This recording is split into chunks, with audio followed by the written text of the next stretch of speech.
Yo a ti te amo y a él lo quiero mucho. Uno de los mejores momentos maravillosos del chat entre Álvaro Jalaf, empresario de los grandes, a punta de manotazo, y Luis Hermosilla, refiriéndose a quién, a su vez a Andrés Chadwick. El destinatario del amor era Luis Hermosilla, como no, un hombre, pero para abrazar, llevárselo para la casa. Y Andrés Chadwick para quererlo mucho, como no, si también hacía lo suyo. Bueno, amores hubo, y después casi más de 200 millones de pesos llegaron, boletas hay, informe todavía no sabemos de qué, para el exministro del Interior de Sebastián Piñera. Como un déjà vu, una especie como de eterna repetición de lo que hemos estado acostumbrados, de la sociedad de los abusos. Eso es lo que nos refresca estos chats de Álvaro Jalaf, que entre otras cosas decían, cuando amanecía el estallido social el 18 de octubre, que respeten estos rotos de mierda. Vamos a conversar hoy porque es imposible, es ineludible escapar de la trama de esta, no sé ya en qué temporada de Netflix vamos, con el caso de Luis Hermosilla que supera cualquier ficción. Aquí comienza Provócame.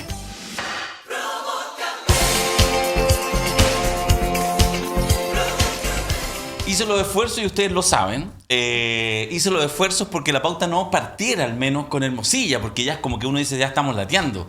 Pero es que no se puede. O se puede. Pierina, ¿cómo estáis? Bienvenida. Hola, muchas gracias. No se puede evadir la conversación. Aparte que todas las semanas, como esto es una mezcla de serie de Netflix o de novela por folletines, digamos. Sí. Estamos como una mezcla de la antigüedad y la contemporaneidad en el formato, pero todas las semanas nos vamos enterando de nuevos antecedentes que nunca son escasos en frases para el bronce. Entonces es muy difícil no evadir comentar la dimensión anecdótica y después la dimensión de las tramas del poder, la política y el dinero que quedan así como expuestas, como si se hubiera caído, como no sé, la fachada, el velo, y podemos ver al poder operando así diáfanamente, lo que no deja de ser impresionante, pero también muy interesante para poder confirmar todo aquello que a veces decimos que sospechamos, pero que pocas veces podemos demostrar. Acá tenemos todos los elementos para demostrarlo, así que también eso es muy interesante. Decía el Chapulín Colorado, lo sospeché desde un principio. Marco Barraza, tú que eres psicólogo, hay una dimensión también extraña en las maneras de comunicarse, el lenguaje, la forma, esta cosa como casi detalles de, no sé, de enseñanza media entre grandes prohombres. También llama la atención, ¿no? A ver, hola. Hola a todas, hola a todos. Yo diría que hay, claro, la dimensión psicológica o psicosocial es detectable en diferentes esferas. Creo que en el sistema político hay mucha ansiedad en estos momentos y preocupación por lo que pueda ser develado. La reacción del sistema ha sido defensivo y ese silencio que reina en el ambiente es un silencio expectante, alimentado, por cierto, por los medios de comunicación que tienen material y contenido para muchas notas, profundas notas. Pero por otro lado, el lenguaje de los chats es un lenguaje, primero, encubridor de carácter delictivo. Esto de los zapatos, de mandar a hacer cosas, digamos, con hábitos del día a día. Pero también hay cierta impunidad conceptual. De ti estoy enamorado, pero a él lo quiero. Sí. Que estaba pensando qué significaba de ti estoy enamorado. Y de ti estoy enamorado, probablemente tú eres mi testaferro. Sí. Tú haces lo que yo no puedo hacer directamente. Y el otro es mi agente corruptor. Es el que me provee de la transacción. Entonces, claro, hay un lenguaje de impunidad que tiene una cosa coloquial abusiva. Don Rodrigo Rettig, y usted además es abogado, en realidad no sé por qué se me ocurrió sacar a relucir sus profesiones, pero harto tiene que ver. De hecho, yo no te quiero apretar, pero tenéis mucha información clasificada, no porque aparezcas en los chats de Hermosilla, sino porque te ha pasado y nos vas contando antes de entrar al programa. Cosas que van pasando. ¿Cómo estás, Rodrigo? Muy bien, buenas noches, aquí estamos listos para rotear a los señores Jalaf, Hermosilla, Chadwick, Ward, Ceremis de vivienda de la época, varios. Y sí, en relación a lo que tú dices, Yo en general, el Poder Judicial TV es un gran insumo para los abogados litigantes en materia penal porque uno no tan solo puede verse cuando litiga, sino que observa casos de connotación pública e incluso va aprendiendo a pulir la forma de litigación. Y en este contexto, recordar que la audiencia fue pública, la de formalización fueron 5 días de Poder Judicial TV transmitiendo en vivo y en directo. Y yo el primer día, si ustedes revisan mi tweet, estimados interlocutores de Provócame, identifiqué que la arista Parque Capital era la más sabrosa de todas. Lo dijo aquí. Y lo dije la semana pasada aquí. Sí.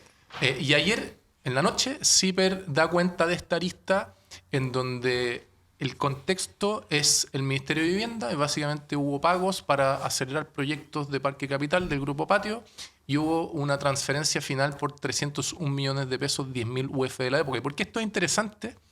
Porque en muchas formalizaciones aparecen nombres, pero no se cierra el círculo respecto de la hipótesis delictiva.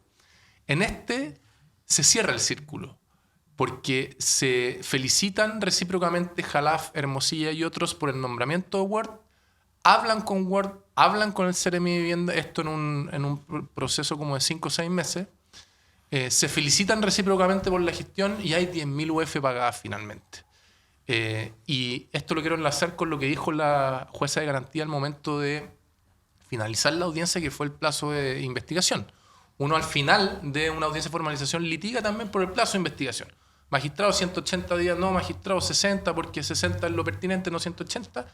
Y ella dio lugar a los 180 días. O sea, es al decir, plazo máximo máximo de investigación que pidió el Ministerio Público. ¿Y por qué? Lo fundó argumentando por las ramificaciones del delito, que el lenguaje de la magistrada dijo, para esta magistrado es el más grave, que es el delito de soborno. Y evidentemente las ramificaciones son, en primer lugar, lo que conocimos ayer de la arista Parque Capital, en donde el funcionario, ministro de Vivienda de la época, al parecer habría incurrido en algunos actos irregulares que por ahora no podemos catalogar como delito, pero tiene todo el color de que eso sí sea así. Cuesta, lo dejo abierto. Fíjate que me pasa, incluso así como en este rato, como pensando cómo vamos a ir abordando la discusión, es que uno se puede ir como para distintas partes. Lo hemos hablado mucho, es decir, se va abriendo, se va abriendo, se va abriendo. Yo quería, y digo, no tengo ninguna decisión tomada. Lo que sí creo, a propósito de lo sabroso que son los chats, porque, ojo, ahí hay un riesgo permanente. Que lo sabroso de un chat te lleve a un tema, que de repente puede ser secundario, callampa. Pongo el ejemplo del nombre, lo dijimos la semana pasada, Tonka Tomisic, así como nombres que pueden ser súper sabrosos porque entra y no sé qué, la gente captura la atención y quizás, oye, pero así, el distractor bueno, ¿cachai? Humo. Y fíjate que me parece interesante que Álvaro Jalaf haya tenido tanta gracia en su chat con Hermosilla, haya estado al mismo nivel de Hermosilla, porque eso seguramente va a poner la arista en un lugar no solo del grupo Patio en específico, sino además de la élite empresarial en Chile. Porque, déjame hacer una arqueología. Cuando uno ve, por ejemplo, el estallido social, ¿cierto? Hace 5 años atrás, y tú mirabas y los muros, mirabas las quejas, la idea del abuso, la evasión, etc., estaba concentrado fundamentalmente como en el mundo político, cuando en realidad lo que había ido construyendo esto era básicamente todos los abusos en el mundo empresarial, todo el tema de las colusiones, etc. Pero como que a la hora de la pasada de cuenta, a la hora de pedir cabezas en la plaza pública, en general aparece el mundo de la política. Es razonable que de alguna manera que también así sea. Pero igual la tienden a sacar barata. Hasta en los momentos que se le expone, después logran zafar. Y de alguna manera incluso estos chats que vienen posteriores al día del estallido, que son interesantes, hay una cosa que dice Jalaf en un minuto. Dice, cuando rotea a todo el mundo, que respeten estos rotos de mierda y que sacar a los militares. Ellos tenían sus grupos de inteligencia, eso dicen los chats, sus grupos de inteligencia empresarial. 500 efectivos, dijo. Sí, 500 efectivos ya los tengo preparados y ellos habían sacado su cálculo que necesitaban 10.000 militares en las calles para poder pacificar. El mundo privado lo hace. Bueno, pero al final hay una coda que es muy interesante, donde él dice, yo me pongo, algo así, yo me pongo con los 500 lucas y las 40 horas. O sea, igual en todas sus vorágines, hace el ejercicio que hizo en su minuto la primera dama, es decir, tenemos que compartir los privilegios. Está hablando de las 500 lucas como sueldo mínimo, que es un cumpleaños después, y de las 40 horas. Vamos a decir, dentro de toda su locura, un adelantado a su tiempo. Pero obviamente lo dicen desde el roteo. Ok, bueno, ya los tenemos aquí en la cocina, les vamos a dar estos huevones para que se dejen de joder. El mundo empresarial vuelve a aparecer, insisto, como el eterno retorno al origen del abuso, pero algo pasa que después se desconecta y la ciudadanía pasa la factura y son todos los políticos iguales. Lo dejo instalado, no sé, cómo podemos entrarle también a esto, al mundo empresarial. A ver, yo creo que efectivamente en las últimas como investigaciones que se han hecho, que han aparecido, por ejemplo, el PNUD en el último informe, aparecen más los villanos como la clase política, ¿cierto? Más que los empresarios. Yo creo que con esto va a haber un revival de... Aparte se cumplen 10 años del caso Penta, entonces como que hay un aniversario de esos 10 años que son icónicos, las clases de ética, y eso quedó en el imaginario social. Entonces me parece que después de este caso va a haber... Y revive con la arista Guerra, con la arista Manuel Guerra. Revive hasta, claro, la arista Guerra, y cómo allí un fiscal de la época, ¿cierto?, que fue puesto en el caso al parecer, y ahora muy probablemente lo comprobemos, ¿cierto?, para desistir de la hebra, soborno o cohecho, creo que era el delito más grave que hubiera, digamos, permitido penas y que no hubiera sacado de juego al Consejo de Defensa del Estado. Claro. Además que ahora tenemos otros actores en el debate. Hace 10 años atrás, la abogada María Inés Horvitz estaba en el Consejo de Defensa del Estado, era litigante en este caso. 10 años después, ella ha renunciado al Consejo de Defensa del Estado, lo que no solamente, digamos, la pone en otro lugar, sino que le permite hablar y ha cumplido un rol muy importante, yo creo, esta abogada, revelando, digamos, las tramas de corrupción, la politización del Consejo de Defensa del Estado, cómo no está cumpliendo el rol que debiera cumplir, etc. Hay más actores, ha corrido más agua bajo el puente. Hay, yo creo que una ciudadanía que, lo conversábamos el programa pasado, no se sorprende ya. Si esto no es sorprendente, solamente es muy, digamos, carepalo cómo se exponen, digamos, las hebras de esta cuestión, pero no es sorprendente. Y a mí me parece interesante lo que dice Darío. O sea, por una parte está el roteo, que te muestra cómo las élites ven al mundo popular cuando se expresa de una manera muy contundente, como fue ese día, ¿cierto? Ese 25 de octubre, me parece que fue esa tremenda movilización de 1 millón de personas. Nos muestra también cuestiones que no siempre es fácil hablar, porque no es fácil demostrarlo, ¿cierto? Que el poder empresarial muchas veces tiene también inteligencia, que muchas veces también tiene efectivos, digamos, de seguridad. Lo hemos conversado a veces a propósito del conflicto del Estado chileno con el pueblo mapuche, ¿cierto? Que agricultores tienen también sus agentes de seguridad, muchas veces con armas. O sea, el poder empresarial también muchas veces tiene un brazo, claro, de seguridad. No llega al nivel de paramilitares, pero efectivamente hacen inteligencia. Bueno, si aquí estaban diciendo, yo te pongo 500 de efectivo, nuestra inteligencia dice que aquí se necesitarían no sé cuántos, creo que ahí se trama también el poder empresarial y político con una nitidez que es difícil de igualar a este caso, y yo creo que ahí la desigualdad se siente muy fuerte. Esos mismos días, a esa misma hora, miles de chilenas y chilenos pueden haber estado teniendo conversaciones donde expresaban su preocupación por lo que estaba ocurriendo. Ninguno de esos chilenos y chilenas tenía a un WhatsApp de distancia al presidente de la República. Aquí estaba hablando gente que estaban teniendo conversaciones con una persona que estaba a un paso del presidente de la República. O sea, hay una enorme desigualdad de poder también en los WhatsApp que revelan estos WhatsApp. Y lo último, yo creo que vamos a cumplir 2 años del rechazo. Mañana. Y me parece que es bueno volver al estallido social y al camino que se tomó allí. Yo creo que tenemos que hacer una autocrítica a los sectores de izquierda, a los sectores progresistas, de no haber aprovechado quizás la única escena en que teníamos una parte importante del empresariado dispuesto a ceder a demandas sociales, porque veían realmente su estabilidad, su poder, sus privilegios amenazados.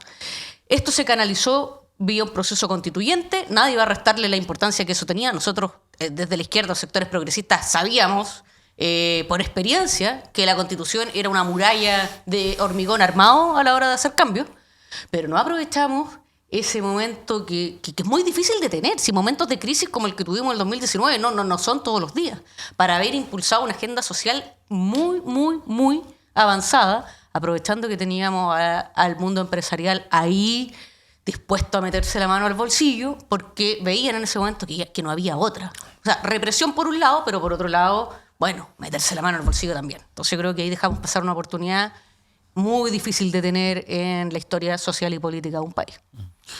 Yo creo que es una forma de verlo, pero discrepo de ese punto de vista.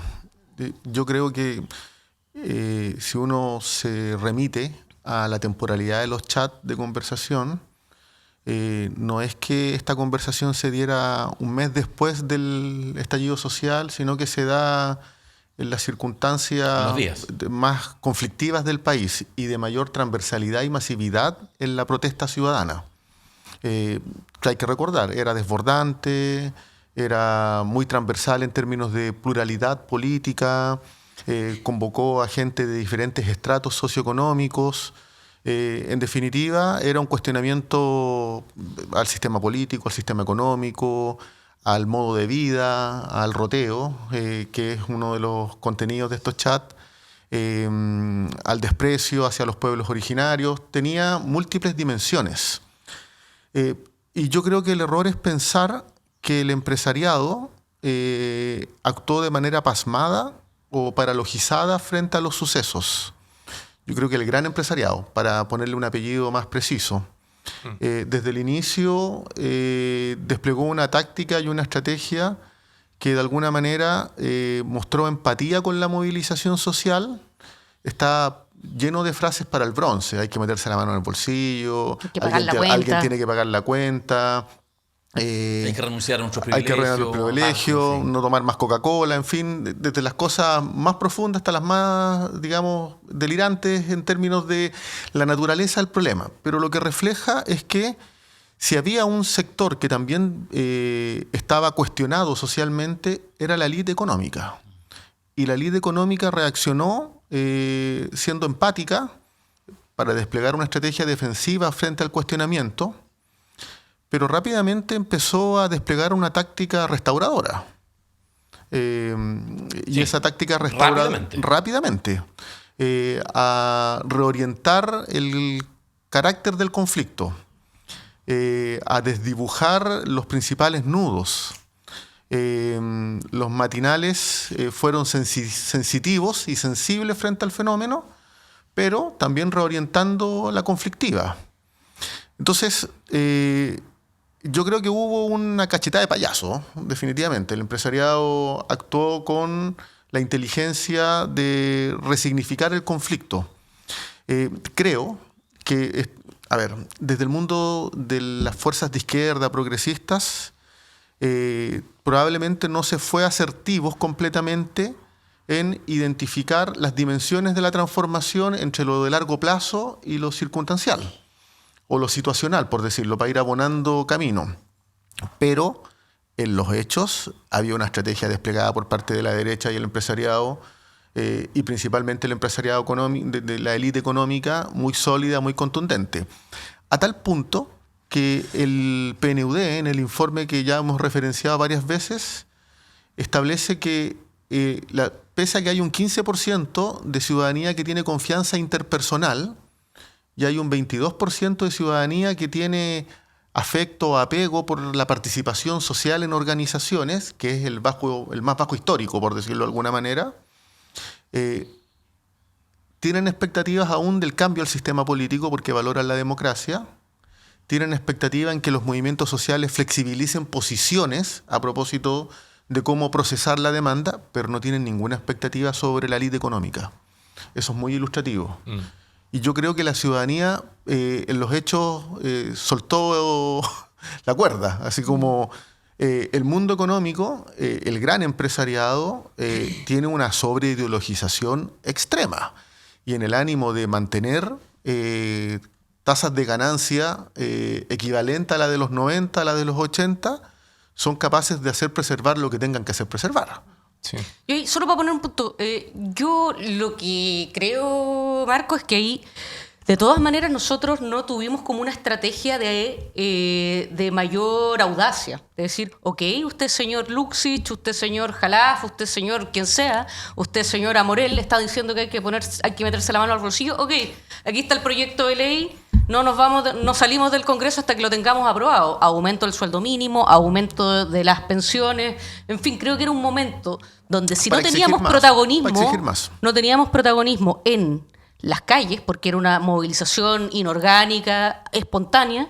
Sí, si para algo servíamos, digamos, creo, y no lo vimos en ese momento con claridad, además de poder conformar un acuerdo y poder canalizar institucionalmente, eso fue el acuerdo constitucional, era haber dicho, aquí todos los que tenemos representación parlamentaria nos metemos al Congreso y no salimos hasta que una agenda social se apruebe, y eso no lo hicimos, y creo que la gente no se movilizó por una nueva constitución, la gente se movilizó por lo que decían los carteles, mejores pensiones, mejor salud, también por el roteo, también por, digamos, esa percepción de maltrato, pero creo que ahí nos faltó audacia y servir para lo que debiéramos servir, o sea, era una sociedad desorganizada expresándose, pero la izquierda es un sector organizado que podía, creo que en ese momento podríamos haber dado más. Yo quiero poner sobre la mesa en relación a este caso la igualdad ante la ley como promesa número 1 de un pacto social, de una constitución, de un país, de una democracia. Los sectores progresistas abogamos por igualdad material en distintas dimensiones, sobre todo en materia socioeconómica. Pero ya, ok, imaginémonos de que fuera la igualdad ante la ley la igualdad más relevante, ok. Que es la única igualdad que la derecha siempre ha defendido. Y tú ves el programa Lo que importa Daniel Matamala con la entrevista de Carlos Gajardo y Marianne Horvitz, y tú te permites observar de manera indubitada de que la igualdad ante la ley es una ilusión en un país como Chile. Y esto que pongo sobre la mesa es importante porque al final es un llamado al gran empresariado, desde este humilde rincón, a que al menos respeten la igualdad ante la ley, porque es la mejor forma de cuidarse ellos mismos a efectos de que no ocurran estallidos sociales, de que no se afecte el devenir del país en razón de crisis sociales, porque al menos si hay igualdad ante la ley, el ciudadano ve, observa y dice, ok, entonces puedo portarme bien. Porque si no hay igualdad ante la ley, ¿con qué cara después le decimos a una persona en Plaza Italia que no ejecute actos violentos? Y aquí ponemos sobre la mesa lo que significa la violencia en el contexto de protestas sociales. Y hay dos ejemplificaciones del caso Hermosilla que a mí me hacen ruido y que permiten observar la importancia que tiene poner este tema sobre la mesa. Leonardo de Villalobos, cuando llega a la reunión, dice: me acaban de asaltar abajo mientras estaba fraguando el fraude más importante de la última década quizás de la historia de Chile. ¿Este país en qué se ha convertido? ¿En qué se ha convertido? Y el rotos de mierda mientras lava activo. O sea, Jalaf, estos rotos de mierda hay que salir a paliarlos mientras el weón cometía fraudes económicos y lavaba dinero. Entonces, la pregunta que aparece de cajón es: ¿qué entiende el ciudadano promedio respecto a cómo se debe comportar en la vida social? Cuando una persona muere por no tener recursos y yo voy a protestar a Plaza Italia y que venga un gallo del sector Oriente Media, es que no se hace con violencia mientras hace un fraude económico y lava activos. ¿Qué produce en la percepción de la población sobre el comportamiento de las personas? Y por eso es importante de que este caso llegue hasta las últimas consecuencias, porque Carlos Gajardo y María Inés Horvitz dan cuenta de manera muy potente. Arman el puzzle, ellos dicen, en lo que importa. Finalmente, yo no entendí mayormente lo que ocurrió, o sí podía ser crítico, pero ahora con los chats de Luis Hermosilla con Manuel Guerra, yo armo el puzzle. Y básicamente lo que hizo Manuel Guerra, y que Mariana Horvitz dice, ella se aventura y dice que cometió cohecho, es que utilizó una reformalización eliminando hechos de cohecho y soborno, lo que impactó en que el Consejo de Defensa del Estado, primero, quedara fuera del partido y no pudiera seguir batallando, y segundo, permitió de que se pudiera otorgar la suspensión condicional del procedimiento. Porque con cohecho adentro y soborno adentro no daba el requisito legal para la suspensión condicional del procedimiento. Sí, fíjate que en estos últimos días lo conversaba tratando de hacer una didáctica, no sé si la comparten quienes nos están viendo, que en el fondo yo creo que en esta danza de nombres que va a seguir, las sensaciones que se sigue abriendo, además que, ojo, hay una estrategia natural y obvia de la defensa, más explicitada, digamos, o sea, una amenaza en cadena nacional. Claro, una amenaza, Juan Pablo Hermosilla. Y de ir tirando de a poquito, si esto va a ser así como por poteo. El que tiene el botón nuclear es Manucheri con la Chicardini. Manucheri con la Chicardini, como querellantes, tienen acceso a la carpeta de investigación y ellos tienen el botón nuclear. Porque Juan Pablo Hermosilla no va a tirar nada que genere nuevos hechos nuevamente formalizados y nuevas eventuales condenas. ¿Me explico?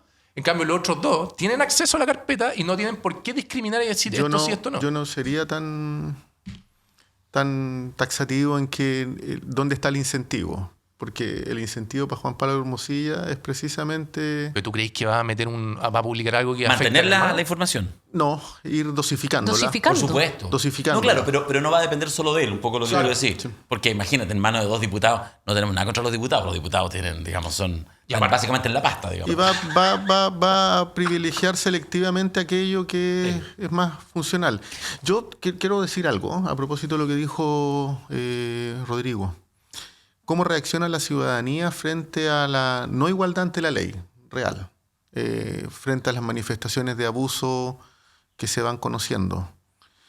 Yo siempre he pensado que en general, si alguien tiene dinero, tiene recursos, tiene redes de influencia, poder, puede, frente a la imputación de una comisión de delito, tranquilamente litigar 5 años. Y postergar, y vamos pidiendo más pericia. Patea.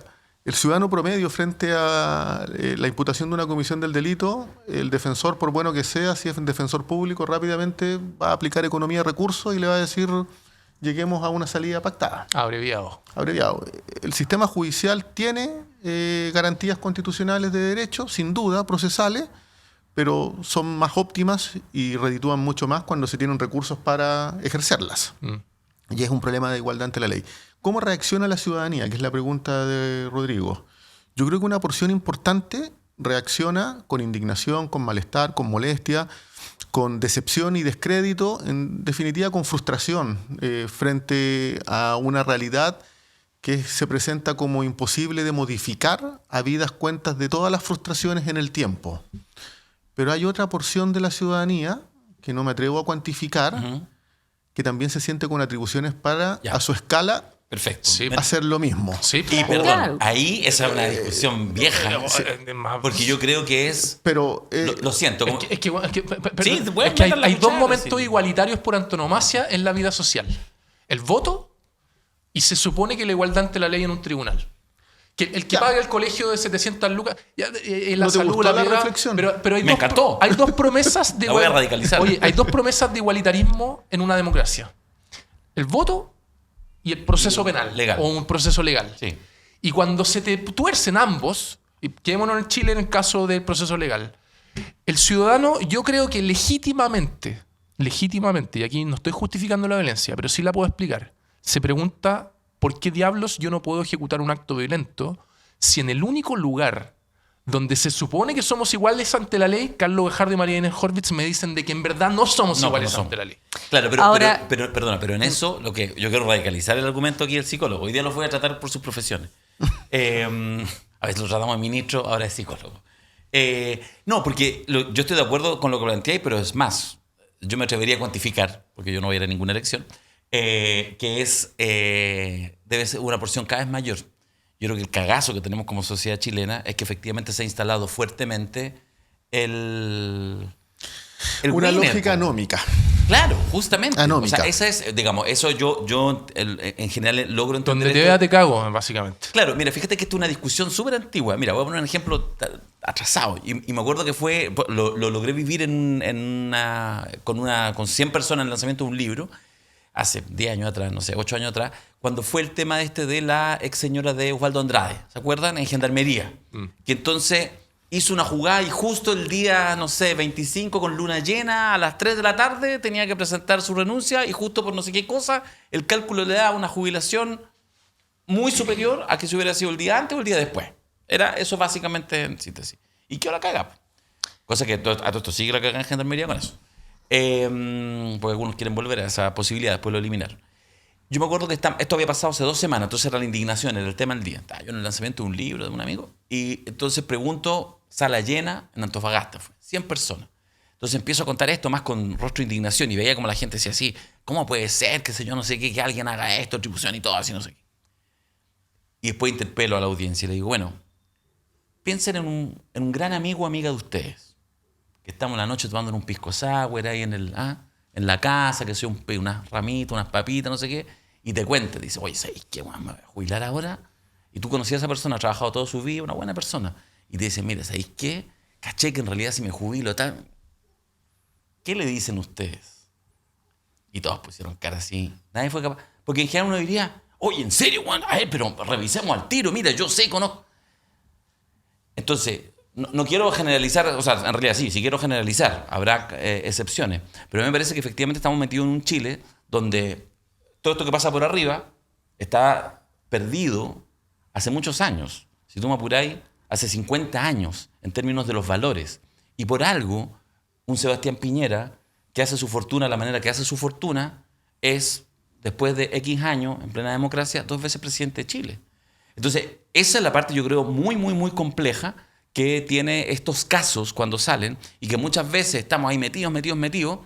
Hay una arista penal que es la fundamental, estamos justamente en eso, en el delito, pero hay una variable ética que sí. Te puedo complementar con el caso Primus Capital, donde yo soy querellante. El caso Primus Capital, el gerente general defraudó a esta gran empresa de factoring, hablando de factoring. Espérate, Primus Capital, ponga el nombre. Francisco Coimans e Ignacio Amenábar eran el gerente general y el gerente comercial que defraudaron a la empresa Primus Capital de Raimundo Valenzuela, cuyo propietario es Raimundo Valenzuela, y que el director Eduardo Guerrero, el jefe económico del programa José Antonio Cast. Y el gerente general ganaba 39 millones de pesos mensuales y tenía 3 bonos de 39 millones de pesos además al año, y no obstante defraudó a la empresa en donde trabajaba porque quería ganar más plata. ¿Por qué lo digo? Porque tiene la conexión de vivir en un país en donde yo conecto con los 2 programas anteriores donde yo hablaba de las profundas raíces neoliberales que se quedaron estancadas en este país, en donde al final el único camino viable y válido es hacerte lo que podáis en buen chileno. O sea, yo creo que tenemos la cultura de hacerla. Este huevón la hizo. ¿Y qué decimos cuando alguien la hizo? Es que encontró... Da lo mismo cómo, pero la hizo. Y me parece que cuando nos preguntamos qué es lo que pasa con los cabros, digamos, en los sectores populares que abrazan más que antes una carrera en el comercio, o sea, en las economías ilegales, bueno, es hacerla.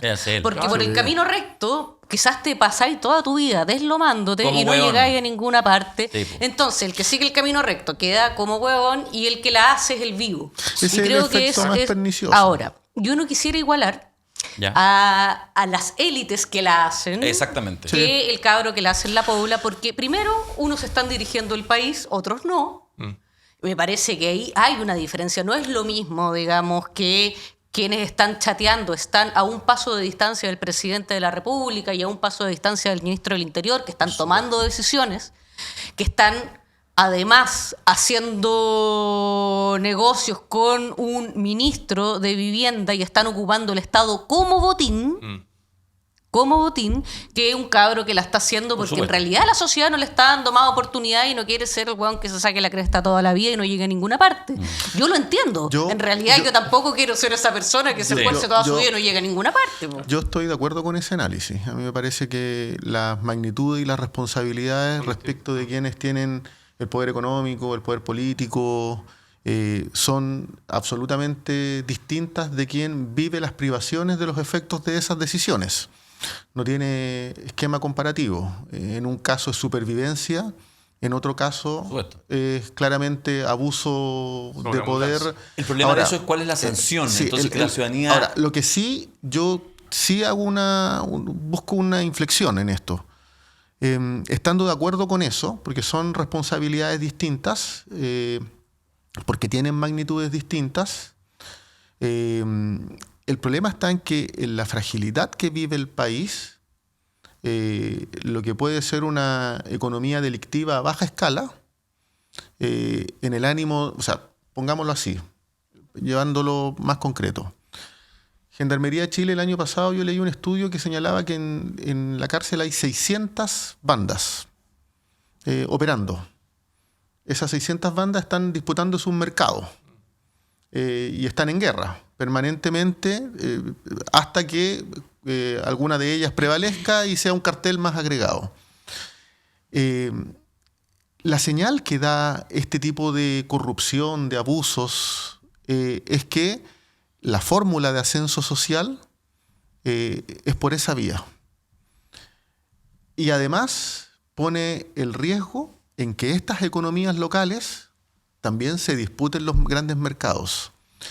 El México profundo, el México de la narcocultura, es un México donde el Estado, producto de la corrupción, desapareció y lo que se asentaron fueron bandas que fueron desplazando al tejido social organizado. Entonces, son magnitudes distintas, pero el riesgo de que las economías locales también tengan los mismos horizontes en un escenario de pérdida de seguridad pública, de seguridad humana, es grave. Entonces, creo que el sistema político, me incluyo, debiésemos reaccionar ponderando este fenómeno más allá, digamos, que solo la reflexión sobre la sanción. No sé si me explico. Sí, totalmente de acuerdo. Sí. Bueno, de hecho, solo para retomar un poco el punto que hacía hace un rato, el tema como de separar. Yo digo, en la danza de nombres, que se va a seguir abriendo por todo lo que hablamos, Juan Pablo Hermosilla, que es un personaje notable a esta altura del partido, en sus contradicciones, en sus aciertos, en sus puntos, el tipo es brillante. La danza de nombres va a seguir abriéndose. O sea, ustedes se pueden imaginar, todos nosotros tenemos un contacto, cual más, cual menos, digamos, con el mundo político. De verdad, pensemos solamente en cualquiera de ustedes, cualquiera de nosotros, un WhatsApp que uno a lo largo de los años ha tenido hartos contactos, llamados, o sea, no sé, Harto seguro, WhatsApp. por supuesto, si me encuentran, no sé, debo tener WhatsApp con... Igual yo no tengo con Hermosilla, me siento muy poco parte de la élite.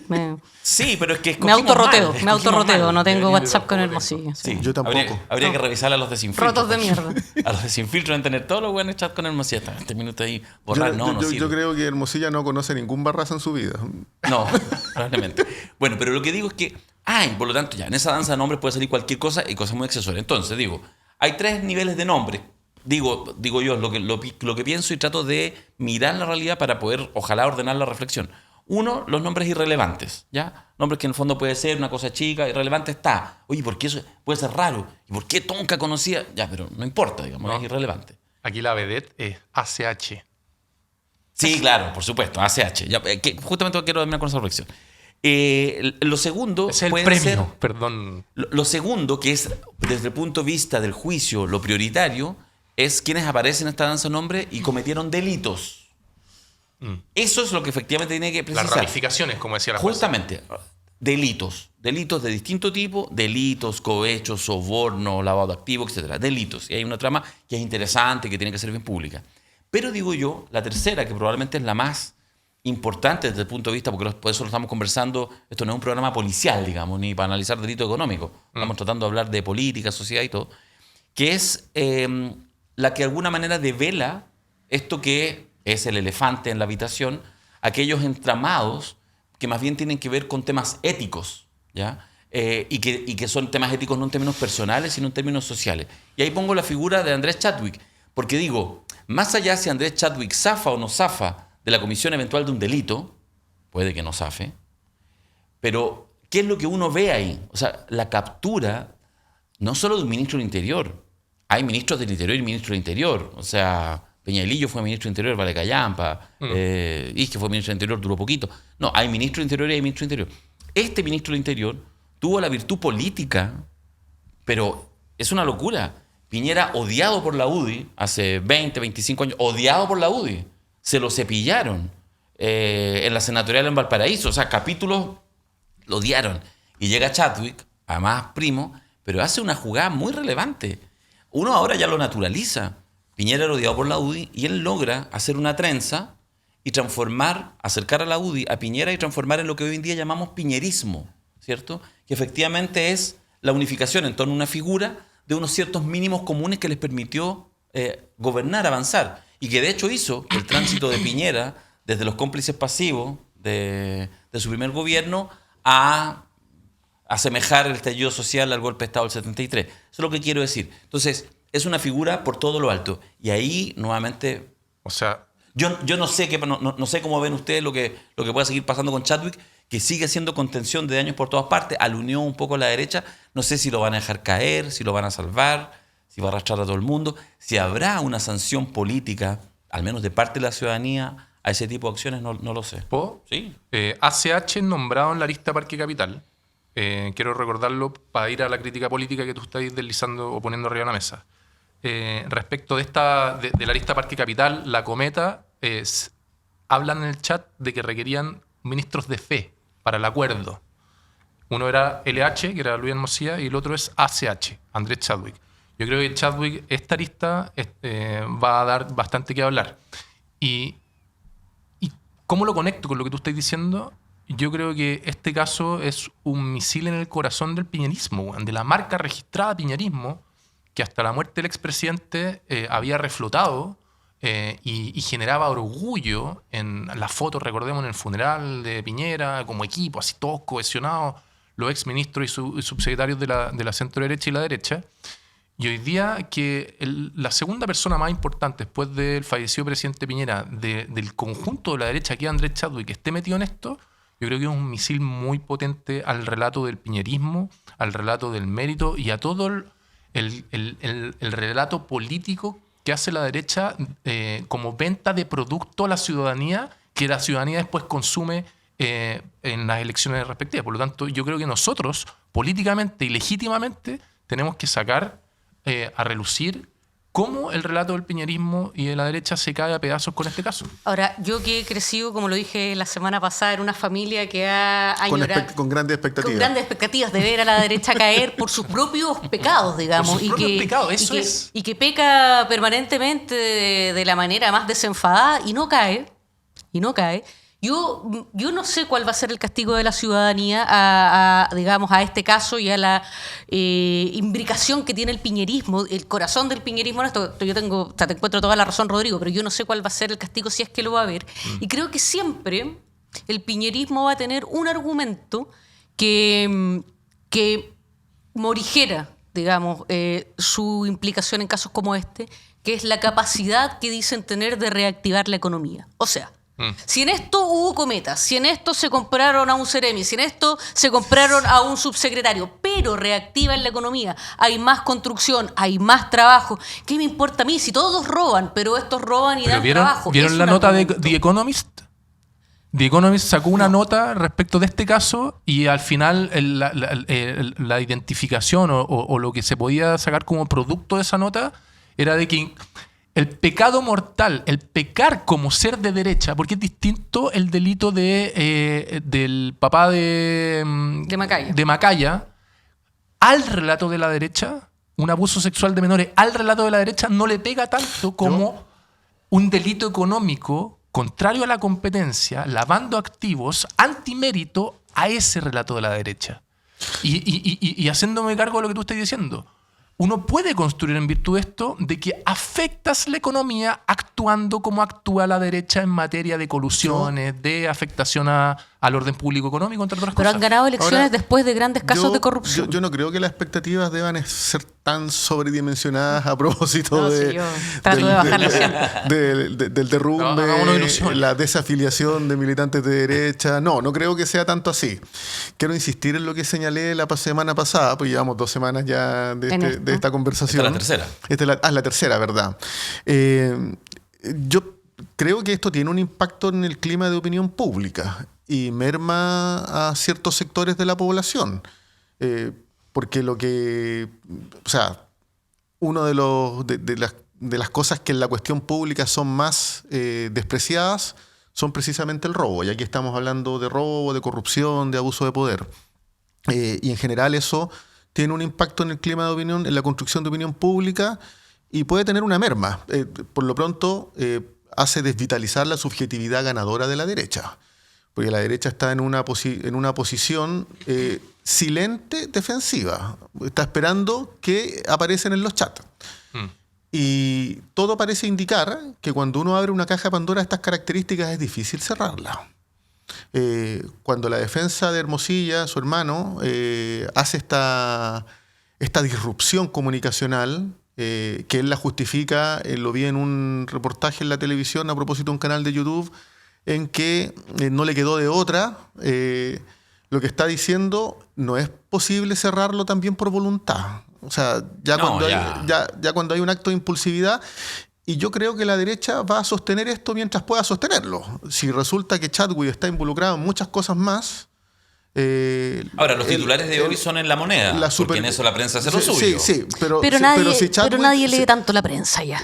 Hay otras maneras de informarse. Chadwick aparece involucrado en situaciones más severas aún, y ya solo en las que está, y se profundiza, que lo dejen caer en términos de solidaridad y apoyo no es descabellado.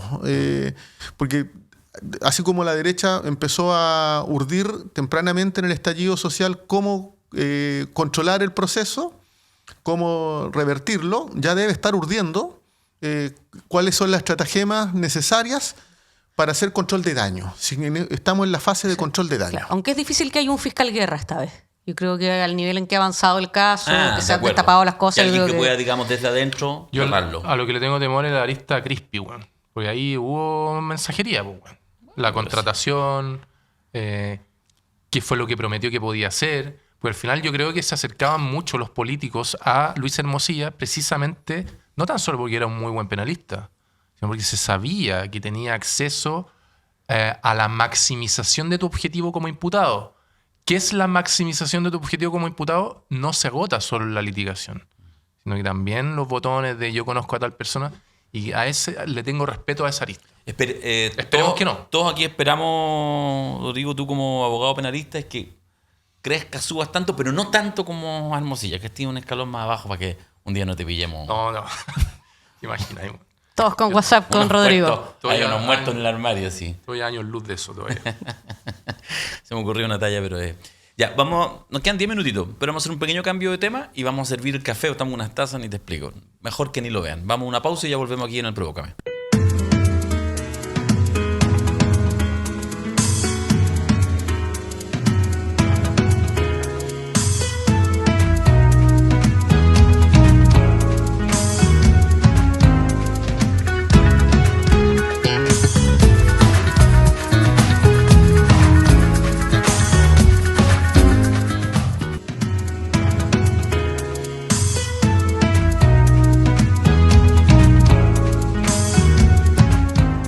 Inconfondibile. Indimenticabile.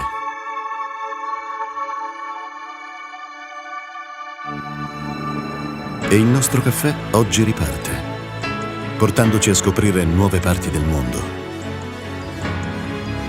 Prima di tutto, scegli se vuoi fare un caffè o se vuoi fare un Costa d'Oro. Mio padre diceva così, mentre ogni mattina faceva la sua scelta. Quella giusta, da sempre. Ecco dove ci porta il nostro viaggio.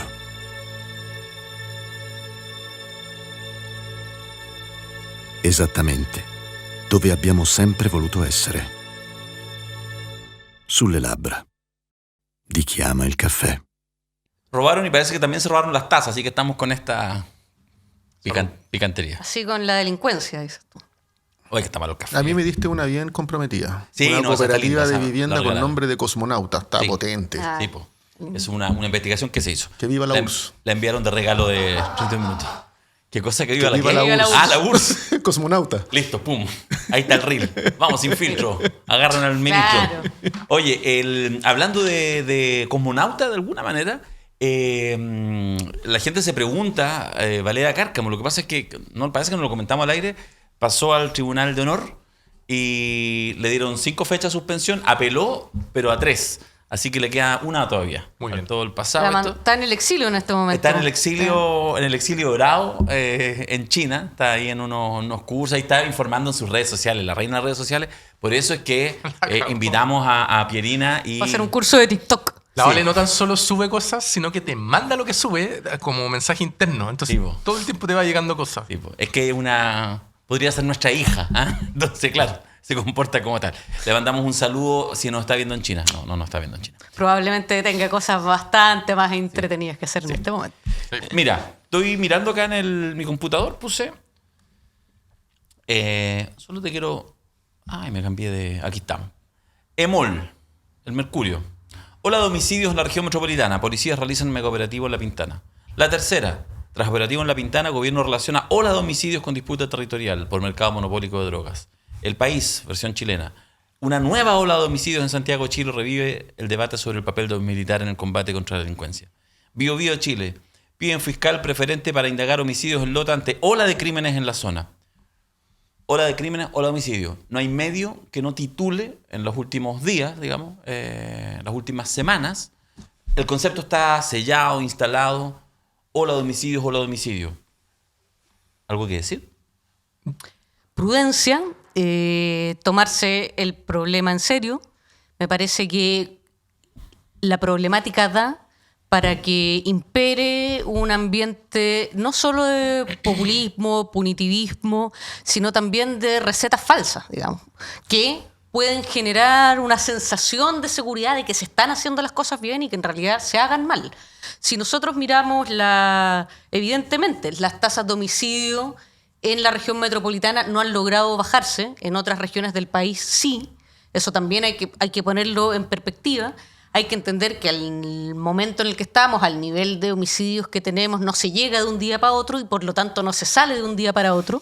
Pero también hay que ver en el conjunto de las estrategias que el gobierno está desplegando y acá con el concurso también de la oposición. Esto ha sido las leyes que se han aprobado, incluso las cuestiones presupuestarias, aumentos de presupuestos, eso ha sido con el concurso de la oposición. Yo creo que aquí el gobierno sí tiene la responsabilidad de mantenerse en una línea de hacer las cosas bien, está lleno, y a estas alturas en América Latina, de estudiosos del fenómeno delictual, de los homicidios, del crimen organizado, que saben lo que hay que hacer, saben lo que no hay que hacer, y me parece que cuesta mucho a veces mantenerse en una línea correcta que no da resultados inmediatos, pero que tampoco los va a dar en 40 años más. Pero Creo que ¿tiene línea el gobierno? Yo aquí voy a provocar. Marco, dale. No, provoca. De ahí... Es que puedo tirar para largo. No a sé. ver, No, mira, yo... Ya. Sí. Mira, Amenazó yo- mucho. Sí. Ya, ministro, lo queremos te escuchar. demoraste mucho. Dele, ministro. No, mira, yo La jineta. creo que el gobierno en materia de seguridad pública ha dado pasos importantes. Y es de justeza reconocer que en materia de infraestructura para perseguir el delito, carros policiales, dotación policial, hace poquito anunciaron 912 personas, carabineras que disponibles para estar en 400 arterias principales de riesgo, se sumaron a otros, entonces son 1.700 incremento de la dotación de la fuerza pública. 59 proyectos de ley que hoy día son ley, aprobados. Aumento del 5,4% del presupuesto de la nación, que estaba estancado en materia de seguridad pública. Son indicadores que de a poco dan resultados, y de a poco no tan de a poco, porque a nivel regional la tasa de homicidio decreció, se rompió la curva. En la región metropolitana el mismo gobierno ha reconocido que está estancado, que hay problemas reales. Yo creo que conforme se recupera un espacio público, la delincuencia también se realoja en otros espacios y eso hace complejo, digamos, la persecución del delito. Creo que hay una estrategia nacional, calles sin violencia, en fin, fuerzas policiales y articulación de mesas institucionales. Yo no veo línea en el gobierno, Ya, fíjate. no, yo sí la veo. Ya. Lo que yo creo Aquí es traje que un los resultados no son inmediatos. No, Y lo que por que eso quiero no provocar. debiese ocurrir es que frente a propuestas atolondradas y frenéticas, el gobierno ceda. El debate sobre infraestructura crítica es un debate que tiene que darse con la mesura razonable, porque pretender que las Fuerzas Armadas ocupen el espacio público donde ha ocurrido es muy difícil de revertirlo. México. México, Es el gran ejemplo. Francia, para no poner solo países latinoamericanos donde tienen dificultades severas para que los militares vuelvan a las funciones para las cuales están diseñados. Entonces, claro, un debate sobre infraestructura crítica es más ponderado en el sentido de decir qué función sí, qué función no. Ahora, lo que no puede ocurrir, y ahí hago también una inflexión, es que el debate sobre la coerción y la persecución no esté equilibrado y balanceado con un debate y una política pública de protección social. Si uno mira los datos de la ENUSC, de la encuesta de ¿Y la tú decís Sociedad, que ahí hay? o sea, mira, fíjate en los datos donde hay más, la tasa de homicidio se eleva por habitante. Es donde hay mayor pobreza multidimensional Sí. e ingreso per cápita más bajo por habitante, en las comunas más pobres, para decirlo en sencillo. Entonces, hay un ¿Y hace incen- la diferencia este gobierno? Es que esa es la pregunta que Sí, yo hago. lo que pasa es que yo creo que el gobierno trata de hacer la diferencia, pero el gobierno no tiene mayorías en el Congreso Parlamento. No, para estoy de poner un acuerdo. debate serio. Yo estoy O de sea, acuerdo. como para concretar políticas públicas, sí, un dato realidad. Mire. Ahora, lo que no puede ocurrir es que el frenesí de la derecha opaque una racionalidad política que tiene que ser balanceada. Coerción para perseguir el delito, sin duda, pero también políticas sociales. Yo quiero provocar porque Marco dice muy bien lo que se relaciona con la data de gobierno y que alguien que, bueno, pertenece a la Municipalidad de Santiago, trabaja ahí, y como el discurso de la gobernanza, pero yo no quiero hablar de eso. Yo quiero hablar de que, sobre todo el sector progresista, no puede no tocar el tema de los medios de comunicación respecto de la fenomenología de la sensación de inseguridad. Esto es como el dibujo animado, hablar de delincuencia y que el progresismo siempre esté como detrás de la pelota. No sé si se acuerdan de un dibujo animado que tenía como una galleta acá, un perrito y una caña de pescar. Claro. Y el perrito corría y nunca podía agarrar la galleta porque está como incorporada de una forma particular. El delito no va a terminar, señora y señor que me esté viendo en la casa. Los homicidios no van a terminar. Y si nosotros no abordamos esta temática con evidencia empírica que le permita reflexionar al sentimiento reflexivo al auditor, es una batalla que vamos a tener perdida y que finalmente va a terminar generando la pérdida de la democracia, a mi modo de ver, y es mi hipótesis. Aquí hay dos datos muy interesantes que entrega la encuesta de UDP que salió la semana pasada y la ENUSC. Por la percepción de la delincuencia, le preguntan a las personas, y a medida de que se va extendiendo el lugar, es mayor la percepción de delincuencia. Lo digo con otras palabras. En el barrio, la delincuencia, sí, está ahí, pero está bien. En la comuna, está bien, pero está peor. En el país está desatada. Eso lo dice la encuesta de la Diego Portales y la encuesta urbana en seguridad ciudadana. Y la ENUSC incluso va más allá y pregunta sobre la fuente de percepción de inseguridad. Y esa es una pregunta que yo no sé por qué diablos el progresismo no la hace suya para andar predicando en los matinales, en cada debate en que vamos. Y la fuente de la percepción son las noticias de televisión, en el 50%. Esa pregunta la dice la ENUSC 2023 y la dejaron de hacer entre el 2020 y el 2022. El 2019 al 2015 también. La encuesta urbana de seguridad ciudadana decía que son las noticias de televisión. Y la delincuencia, si usted la cruza esta información con el CEP, el Centro de Estudios Públicos, desde el 2003 y la Universidad de Diego Portales desde el 2003, la delincuencia siempre es la principal preocupación de las personas. 10 años antes, 12 años antes de la fenomenología de la ola de homicidio. Entonces, si nosotros no damos esta batalla argumentativa, reflexiva, de informar a la ciudadanía de que hay una sensación de inseguridad muy palmariamente acreditable que la generan los medios de comunicación, en relación, además, de que el sistema procesal penal, cada homicida que es identificado está en la cárcel, vamos a ir como el dibujo animado detrás de la galletita siempre y nunca vamos a agarrar la galletita. Yo, sin desmerecer la dimensión comunicacional de este fenómeno, me parece que nos quedamos cortos ahí, porque también hay datos para mostrar cómo han aumentado los homicidios, cómo han aumentado los homicidios violentos asociados a crimen organizado, y esa es una realidad que no podemos combatir solo con argumentos. Es que te lo digo de otra forma, Verina. Se terminan los homicidios o bajan los homicidios y vaya a tener igual, porque la delincuencia es la sí, pero no importa. Yo creo que como los sectores progresistas, sobre todo si estás en el gobierno, tienes la obligación, el deber de proteger a la población, y la gente más vulnerable es la que está más a merced del impacto del crimen organizado en sus barrios. No podemos renunciar a esa información. No, yo creo que no hay que renunciar a la información, pero creo que no hay que sobreestimar la dimensión comunicacional de estos fenómenos, porque hay efectivamente unas modificaciones, cambios, variaciones en la criminalidad de este país, y que tenemos que hacernos cargo, porque es un derecho también, que tenemos que proteger el derecho a vivir tranquilos y libres. Yo lo veo de este modo. Yo creo que la seguridad pública, la vivencia en un espacio seguro es un derecho social habilitante. Y ese derecho social habilitante está más conculcado en los sectores populares que en otros lugares. Y en consecuencia debe ser parte del proyecto progresista y de izquierda hacerse cargo de aquello. Sería un contrasentido y un sinsentido no hacerse cargo.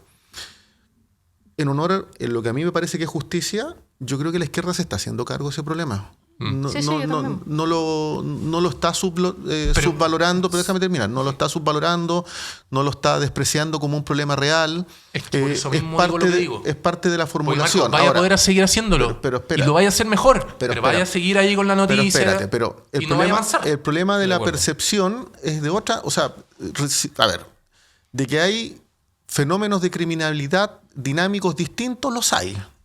Y eso ha dejado de manifiesto que hay una institucionalidad que estaba, digamos, muy retardada en esa capacidad de respuesta dinámica. Fenómenos de delincuencia que antes no existían a propósito de la transnacionalización del crimen. Y el sistema ha tenido que ir adecuándose a esas nuevas manifestaciones delictuales. Otra cosa distinta es si los medios exacerban. La exacerban. Exacerban. Está la agenda. Ya, pero desde la política pública, Es como el asesinato de los cuando hay carabineros. una percepción mayoritaria de inseguridad, la política pública tiene que hacerse cargo de esa percepción. Marco, la ¿Pero sensación... con qué agenda? Pero espérate, porque lo que ocurre es que si yo me siento inseguro, porque percibo que vivo en situaciones de riesgo permanente, me repliego de los espacios públicos. Exacto. pero- Entonces, la política pública tiene que apropiarse de los espacios Sí, públicos. O sea, mira, Pero voy a eso poner, es lo que no, yo encuentro no, que es está que- débil. voy a poner un esta habrá que ejemplo, darla. voy a poner Habrá un que darla. ejemplo que nunca se menciona. ¿Cuándo se cerró el Parque O'Higgins en la región metropolitana? En el gobierno del presidente Allende. Y fue recuperado para la ciudadanía. La metáfora de cerrar un parque es abrir el Es parque. abrir el parque. No, Marco, Y, por ejemplo, el Parque Los Reyes fue cerrado durante el periodo de la Iracía ahora, y el parque hoy día Se usa mucho más. se usa para los vecinos. La cuestión de los espacios públicos es clave. Ya, pero Oye, eso, espera. desde mi perspectiva, yo tengo quizá una visión distinta. Eso es lo que justamente ha sido tímido. Eso crees es lo que ha a mí me faltado? parece- o sea, de hecho, cuando tú decías recién, hace unos minutos atrás, la enunciación de cosas que has avanzado, yo siempre me hago la pregunta, a ver, y ojo, no me saquen de contexto. Cuando tú dices, mira, esta medida la podría tomar un gobierno de derecha, esta medida, no hay problema en eso, la raja que tengamos consenso. Ahora, cuando todas tus medidas las podría haber tomado un gobierno de derecha, sobre todo en un tema Ya, como seguridad, pero yo espérate, creo que no es justo. Creo que la estrategia en la Araucanía demuestra la diferencia de lo que ha hecho un gobierno de izquierda y la centroizquierda con lo que hizo un gobierno de derecha. ¿ahora? Sí, pues. sí, pero la delincuencia de la Araucanía es muy distinta a la del crimen No digo, organizado pero por decir, de pero Santiago. medidas de seguridad que Pero yo tienen quiero hacerme un correlato cargo- social Sí. también. Son Quiero manifestaciones hacerme cargo distintas. yo comparto lo que dice Violina. O sea, no puede ser de que la gente que vio esto se quede con la imagen de que yo diga, por ejemplo, de que no hay que hacerse cargo del tema de la seguridad pública. Evidentemente es un derecho social, evidentemente hay que hacerse cargo. Pero Marco, la sensación de inseguridad, desde que la ENUSC se creó, que es el 2003, Sí, pero espérate, tiene 7, 8 puntos de disociación con la victimización siempre, pero mucho si antes no de la hay- fenomenología del homicidio. ¿Por qué te lo digo? Vaya a bajar la tasa de homicidio, Pero no hay- vaya a bajar la tasa de homicidio, igual va a seguir la sensación arriba. Ya. Entonces, Y entonces, Entonces, es que, entonces lo que hay que hacer es abordar la política pública de la seguridad pública desde dos perspectivas. La perspectiva de la prevención del delito e informar que cada homicida que está identificado, está preso, informar de esta fenomenología de los medios de comunicación y hacerse cargo de las dos aristas. Son dos los elementos que componen la sensación de pero seguridad. no hay el delito y la diferencia- percepción. Y la no- percepción... no hay diferencia se genera sobre, no hay con- diferencia sobre los esfuerzos y la dirección de esos esfuerzos. O sea, prevención, coerción, represión, sí estoy de acuerdo. Pero desde el punto de vista del delito y la criminalidad. Y del mismo modo, recuperación de espacios públicos que tiene que ver con la percepción, si la percepción es central. Por mucho tiempo se dejó de lado como una manifestación de la política pública. Y no puede ser, si estamos de Sí, acuerdo. sí, está bien. bueno, mira, yo seguiría conversando esto, pero como a veces pasa en estos programas, me aburrí. Pero íbamos bien, pero bueno, al final uno se aburre, yo creo que la gente también tiene derecho a descansar, a ver cosas Claro, más simples. a poder esta hacer hora de la chile. noche hay Sí, mejores ¿cómo cosas se que le ocurre? hacer. Pero ¿saben qué? Les propongo Vamos a algo. visitar a Valeria en su Instagram. Sí, como Valeria está castigada todavía, le falta una fecha más de suspensión, entonces yo espero que Pierina no esté tan aburrida con nosotros y vuelva entonces la próxima semana. Última Y- vez. Ya, última. Ahí tenemos que negociar el contrato. Las grúas en YouTube son poderosas. La próxima semana, pase lo que pase, partamos hablando de seguridad. Démonos un ratito y hagamos un juego. Mesa de Ojalá que- asesores para el Si es gobierno. que que el Hermosilla caso de no nos Hermosilla da, no nos da más papitas. Nos porque- permita conversar Te de juro otro que lo voy a tema. hacer. Probablemente Pero tenga ¿sabéis papitas. qué? Oye, Retich, no te hagáis porque los liberales son buenos, critican toda la weá. Tenéis que poner aquí soluciones. Así que todos venimos aquí con nuestro arsenal de soluciones y le damos pero en términos simples, como si fuera bueno. campaña política y dicen qué es lo que hay que hacer para superar este gran problema de la criminalidad. ¿Está bien o no, Retich? Voy a dar mi discurso fome, pero yo creo que no puedo decir no hay que hacer nada. Pero lo que se está haciendo es lo que se debe hacer.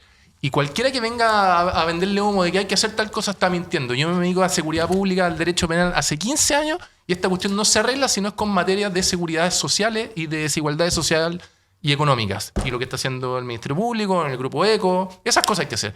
Pero prometer militares en la calle que se agarren a balazos como Claudio Rego, terapia de shock habló Claudio Rego. ¿Qué pretende? ¿Qué está hablando?